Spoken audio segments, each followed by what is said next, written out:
Hey sports fans, Coach Nick here and welcome to B-Ball Breakdown. I'd like to take a deep look into the Pacers offense because it's a conundrum.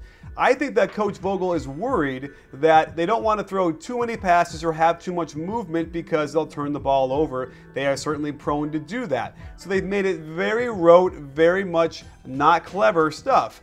And the funny thing is that it was pretty successful in very certain instances that we're going to show you.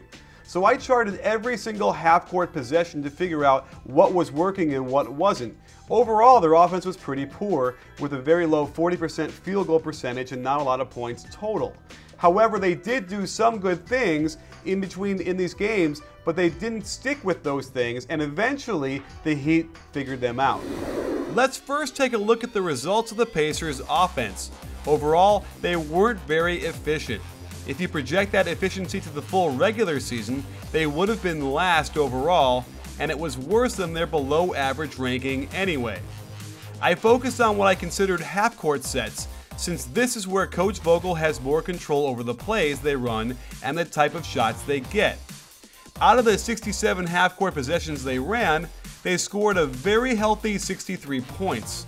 Project that out to a whole season, and they would rank a very average 16th. There are three main areas the Pacers set their screen and roll: out on top, the left wing, and the right wing.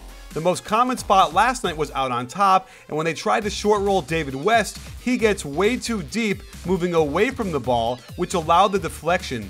This wasn't lost though, as David West gets a nice post up but can't finish.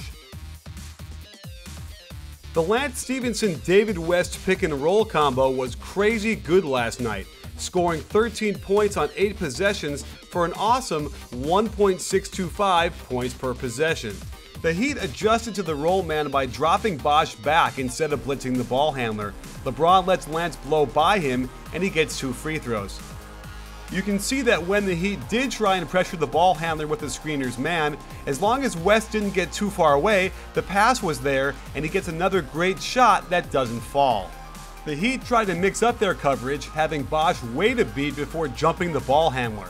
The Pacers picked on Wade's poor defensive effort by hitting the roll man, then cutting Lance to the hoop on a give and go. While Lance blows the layup from this high screen and roll action here, they catch Wade sleeping again, this time on a sideline screen and roll, and a gorgeous West pass gets an and one. In Game 1, we saw moments where the Heat defense simply didn't rotate to the short roll, and the same breakdown happened here, allowing West to get right to the front of the rim. When Chalmers collapses one pass away, it's a simple kick out for a wide open corner 3. So let's look at how the screen and rolls broke down in this game. Of the 37 total in the half court, you can see which action was most effective. Clearly, attacking from the left wing going to their right worked wonders, but the right wing was also effective. Looking deeper, when West was the screener, they scored very well, and when they involved Hibbert as the ball screener, they did even better.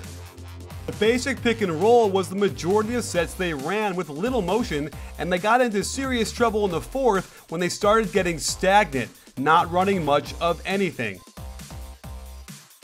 And even though there was nothing clever about their pick and rolls, the results were there, so why they went away from that in crunch time is unclear. While this is a decent shot by West, he shot only 31.5% from that zone in the regular season. They finally got a wing screen and roll going, but it's a little curious why they set it on the right side instead of the much better performing left. Also, why they kept bringing their power forward up, allowing Bosh to rotate early, is also head scratching as it caused this turnover.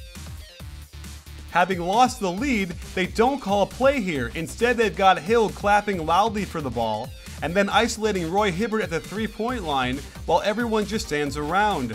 Perhaps they got tired, but why isn't there a leader out there getting them organized? Now the clock is working against them, and LeBron strips the ball, continuing a 10-0 game-deciding run. So there you have it, sports fans. It's a little bit concerning to me because they're doing things that are very basic and that were pretty effective, but then kind of go away from those things in very key moments. And what might happen is he played the entire third quarter with the starters pretty much. They probably got really tired, and then what happens at that point is they lack a little bit of cohesiveness. They start to fall apart in that middle of that fourth quarter, and that 10-0 run was it. They never really kind of threatened after that. So Coach Vogel needs to manage his bench a little bit better, and that doesn't mean taking them all out at the same time. It means leaving 3 of your starters in while 2 get a rest, and you try and buy enough time that way, because otherwise they're going to run down and they're not going to get good shots at the basket, and that's not going to beat the Heat. You need to be able to generate some decent shots.